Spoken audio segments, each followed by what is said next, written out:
दोस्तों, क्या warm holes के जरिए इंसान स्पेस में सफर कर सकता है? वार्म होल्स के जरिए टाइम ट्रैवल करने में कितनी सच्चाई है और ब्लैक होल्स का वार्म होल से क्या कनेक्शन है? ये सब वो सवाल हैं जिनका जवाब आपको आज की इस वीडियो में मिलेगा। दोस्तों, आज हम एक इंटरेस्टिंग टॉपिक पर बात करने जा रहे हैं, वार्म होल्स। ये यूनिवर्स के उन राजों में से एक है जो आज तक सोल्व ना हो सके। आज हम वार्म होल से मुताल्लिक 10 हकाइक आपको बताएंगे। Number 1, cosmic tunnels. Warm holes एक हाइपोथेटिकल स्ट्रक्चर है जो स्पेस टाइम में अलग अलग पॉइंट्स को कनेक्ट करता है। ये एक तरह के स्पेस टाइम टनल्स होते हैं जो स्पेस और टाइम को आपस में जोड़ते हैं। इन्हें हम एक शॉर्टकट के रूप में समझ सकते हैं। प्रैक्टिकली अगर स्पेस में एक वार्म होल होता है तो हम 100 ऑफ लाइट ईयर्स के सफर मिनटों में तय कर सकते हैं। इस कॉन्सेप्ट को डिटेल में समझने के लिए आप ये दोनों वीडियोस देख सकते हैं। Number 2, Einstein Rosen bridge. Albert Einstein और नेथन रोजन ने वार्म होल्स को पहचानने के लिए कुछ एक्सपेरिमेंट्स किए थे जिससे कई नतीजे सामने आए और आखिर में इसे एक ब्रिज के रूप में वार्म होल के नाम से इंट्रोड्यूस करवाया गया। ये कॉन्सेप्ट उनकी थ्योरी ऑफ जनरल रिलेटिविटी से भी मुंसलिक है जो स्पेस टाइम के हिडन सीक्रेट्स को समझने की कोशिश करती है। इस कॉन्सेप्ट को डिटेल में समझने के लिए आप ये वीडियोस देख सकते हैं। Number 3, time travel. कुछ थ्योरीज के मुताबिक वार्म होल्स के जरिए हम टाइम ट्रैवल भी कर सकते हैं। टाइम ट्रैवल वार्म होल से निकलने वाले मेजर कॉन्सेप्ट्स में से एक है। इसी की बेस पर आज तक दुनिया में कई मूवीज भी बनाई जा चुकी हैं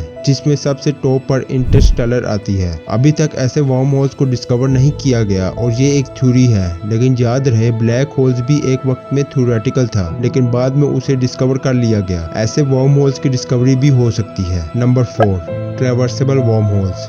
दोस्तों, स्पेस में वार्म होल्स के अलावा कुछ ऐसे वार्म होल्स भी होते हैं जो हम चलकर पार कर सकते हैं जिनको ट्रैवर्सेबल वार्म होल्स कहा जाता है। लेकिन ऐसे वार्म होल्स की खोज अभी तक नहीं हुई है और साइंटिस्ट दुनिया भर में इस तरह के वार्म होल्स का पता लगाने की कोशिश कर रहे हैं। इस कॉन्सेप्ट को मजीद समझने के लिए आप मैन इन ब्लैक सीरीज का ये वाला पार्ट देख सकते हैं जिसमें ट्रैवर्सेबल वार्म होल्स की झलक दिखाई गई है और बताया गया है कि कैसे एलियंस इन वार्म होल्स को यूज करके अर्थ पर आ सकते हैं। नंबर 5, वार्म होल्स और ब्लैक होल्स का कनेक्शन। वार्म होल्स और ब्लैक होल्स दोनों ही एक्सट्रीम ग्रेविटेशनल फील्ड से जुड़े होते हैं। जो चीज ब्लैक होल से एंटर करेगी वो वार्म होल के जरिए ट्रेवल करके व्हाइट होल से निकलेगी। अगर इंसानियत ने स्पेस में ट्रेवल करना है तो उसको ये कंप्लीट कॉन्सेप्ट यानी ब्लैक होल, वार्म होल और व्हाइट होल सबको डिस्कवर करना पड़ेगा, तभी इंसान स्पेस में टाइम ट्रेवल कर सकता है। Number 6, alternate universe. दोस्तों, कुछ लोगों का मानना है कि वार्म होल्स की मदद से हम अलग अलग यूनिवर्स में भी पहुंच सकते हैं। यानी अगर हम एक ब्लैक होल से एंटर करते हैं और वार्म होल के जरिए बहुत फास्ट ट्रैवल करते हैं तो शायद हम यूनिवर्स की उन जगहों पर जा सकते हैं जहां दूसरे यूनिवर्स की टाइमलाइंस मौजूद हो। इसी कॉन्सेप्ट का रेफरेंस मार्वल की बेशतर मूवीज में यूज किया गया है। नंबर 7,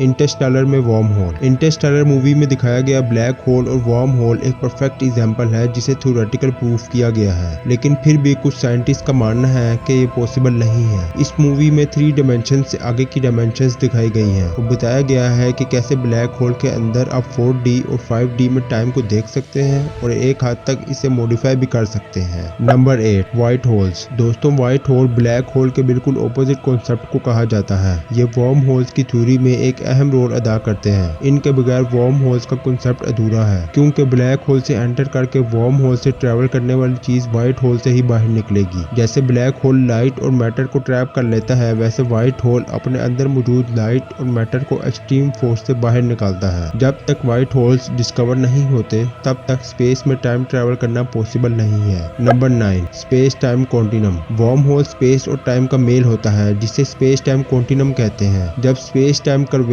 एक्सट्रीम ग्रेविटेशनल फोर्स की वजह से बेंड हो तो वार्म होल बनता है। ये ग्रेविटेशनल फोर्स किसी स्टार के वैनिश होने या बनने से या किसी भी वजह से पैदा हो सकती है। स्पेस टाइम के कर्व होने से ये वार्म होल्स एक ऐसा रास्ता बना देते हैं जहां से हम मिलियन ऑफ लाइट ईयर्स के सफर सेकंड्स में तय कर सकते हैं। Number 10, future of wormhole research. आने वाले वक्त में हमें नई टेक्नोलॉजीज को यूज करके नई रिसर्चेस करनी होंगी ताकि हम वार्म होल्स के राजों को और गहराई से समझ सके। साइंटिस्ट का मानना है कि वो वार्म होल को रिसर्च करने के बहुत करीब हैं। जेम्स वेब टेलीस्कोप जैसी टेक्नोलॉजी से वो बहुत जल्द व्हाइट होल और वार्म होल को डिस्कवर कर लेंगे। दोस्तों, क्या होगा अगर कोई इंसान ब्लैक होल के अंदर गिर जाए? अगर ब्लैक होल को इंसानी आंख से नहीं देखा जा सकता तो इसकी डिस्कवरी कैसे हुई? एक ब्लैक होल से हमें कितनी ज्यादा एनर्जी मिल सकती है और क्या ब्लैक होल साउंड प्रोड्यूस करते हैं? ये सब वो सवाल हैं जिनका जवाब मैंने अपनी ब्लैक होल वाली वीडियो में दिया है, जिसका लिंक आपको आई बटन में मिल जाएगा। मिलते हैं अगली ही ऐसी किसी इन्फॉर्मेटिव वीडियो में, तब तक अपना ख्याल रखें।